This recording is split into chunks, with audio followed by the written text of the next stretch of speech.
Hi guys, and welcome back to our third lecture here, the ultimate intro to engagement and influencers. Once again, I'm Lauren, and I'm here with another one of my team members, Natalie. And we are going to go over kind of how to use influencers in the best possible way and how to really engage people with the Instagram posts that you guys are going to make. So by the end of this module, you should be able to answer all of the following questions, including how can you engage consumers on social media, and how do we know people are engaged with our posts?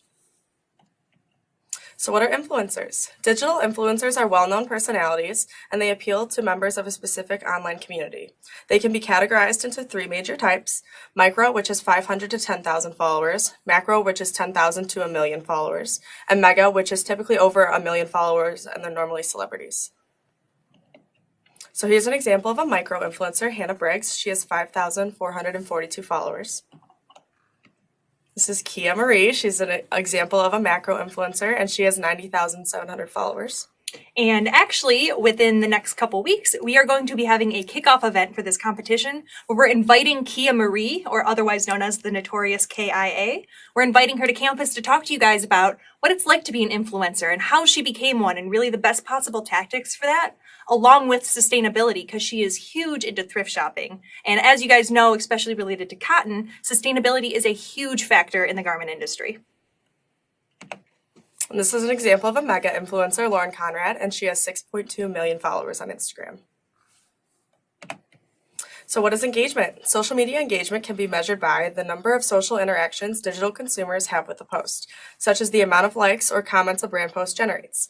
And some research has been done to calculate the engagement rate, and it's the number of interactions divided by the number of followers times 100. So we actually have a scientific mathematical formula to put a number to this thing that was once very vague and more mental. How do we know people like it? How do we know they're engaged with it? So now you guys can do the math and actually find out your engagement rate and if you're doing well or not. So how can you engage customers on social media? You need to have posts that are compatible, easy to read, and completely optimize the mobile experience, since most people are going to be looking at social media on their phones.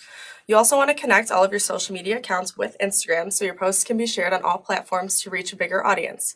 And your posts want to have unique captions, hashtags, and emojis that create significantly higher engagement than standard posts.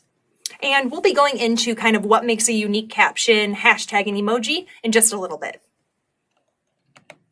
So what are some strategies to create engaging content?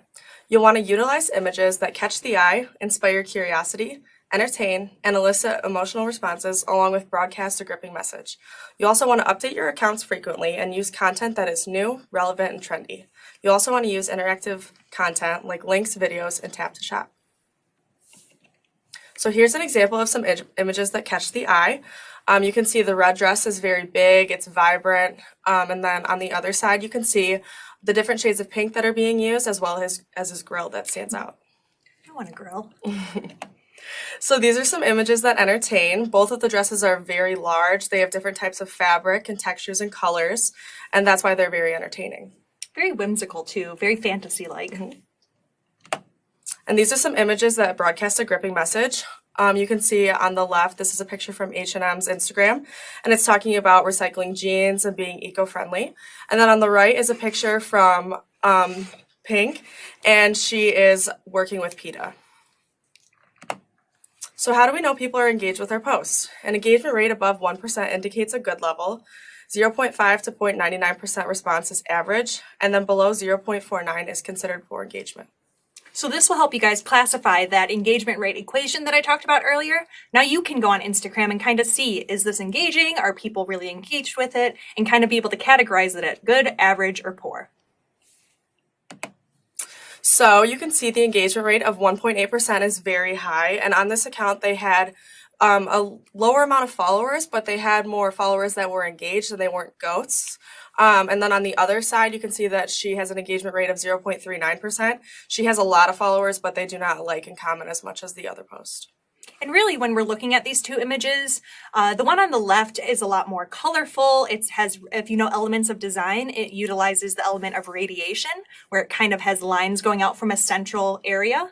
It's very kind of bright, not exciting because it's only product, but compared to the image on the right where it's a little bit duller, the colors aren't as bright, and really she's competing with her background. That pillow almost catches my eye before her garment.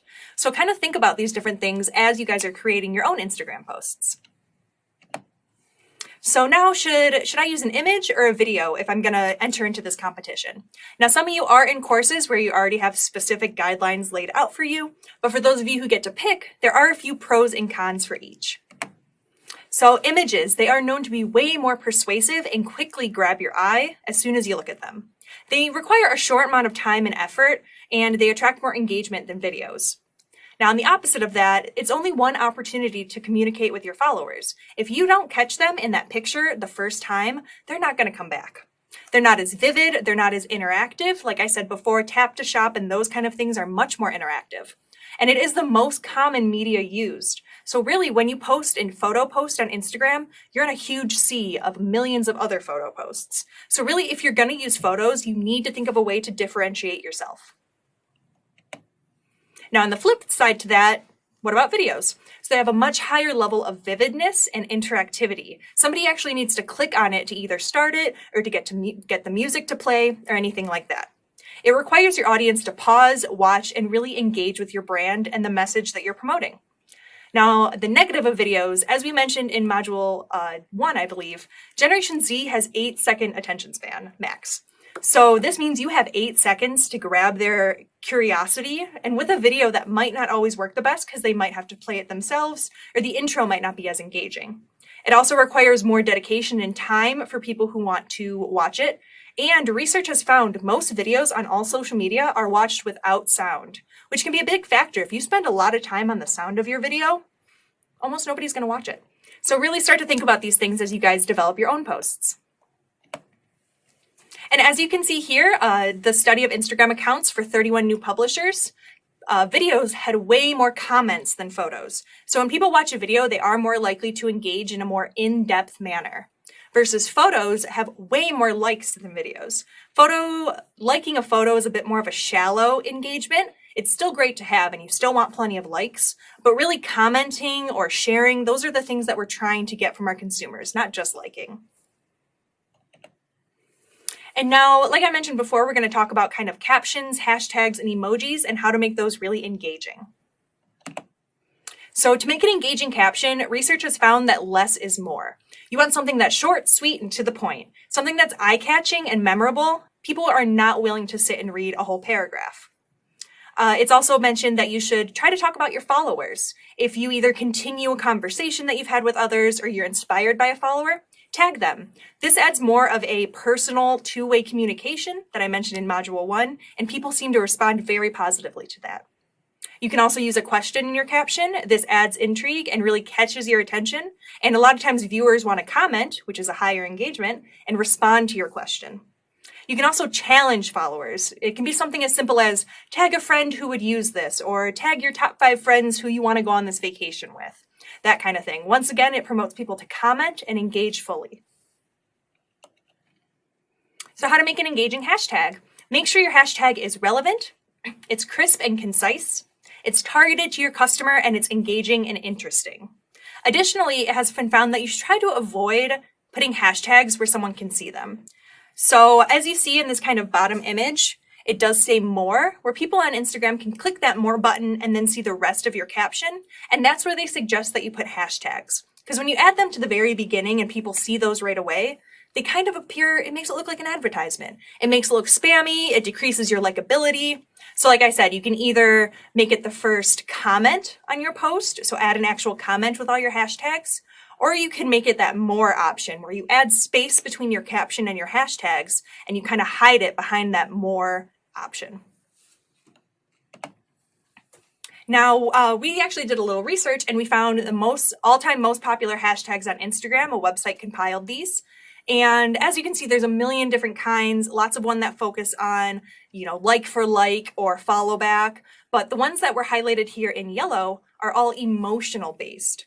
And kind of with emojis, with hashtags, with media, people love seeing emotion. They love seeing positive emotion specifically. So really adding these emotional based hashtags to your post have a higher chance for them to be found when others are searching these hashtags, and they give a much more emotional connection to your Instagram post. Now, how to engage with emojis. As we both said before, it kind of adds this emotional content to the post, and it makes a conversation way more personal. And it's an exciting way to break up the mundane text with adding images and colors. Like I said before with captions, people don't want to read a whole paragraph. And especially if you can communicate the same idea using a picture, people respond way better to photos than text. So engaging emojis are relevant to your industry, and they complement your brand. They also complement your caption message and appeal to your target audience. So as you can see here on the post on the right, it's a very feminine kind of blogger, and she uses hearts and bows and kind of these really feminine emojis. And the post on the left, as you can see, you can use emojis to call people's attention to a specific line. So when you're promoting a sale or promoting a new launch, and like in this image here, you have the stars, that really helps draw attention to that first line in your caption and helps people know, oh, they have a sale. Maybe I should go shop. Absolutely. So research has also found kind of the most engaging emojis. So these are the emojis that have the highest average engagement per post. And as you can see, a lot of these emojis are emotional based, like I talked about with hashtags.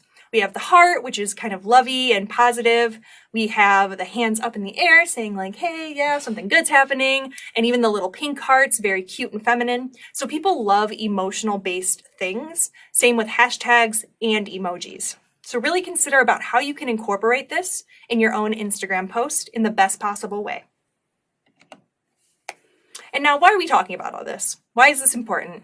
So Instagram continues to have a really high engagement compared to other social media networks, like I kind of mentioned in Module 1. And the picture-heavy nature of Instagram makes it perfect for fashion. Fashion is something that really has something to show visually, and Instagram is a great platform for that. And 96% of fashion brands are on Instagram to build a positive brand image. So really think about that as you guys are starting to break into this market. So how has Cotton already been promoted? Because you guys are making promotions technically for Cotton, and you really should think about how Cotton of the past has done it. So Cotton Inc. has archived all of their previous advertising commercials at the following link. If you want to go ahead and pause it here and search that and get to see all their old videos.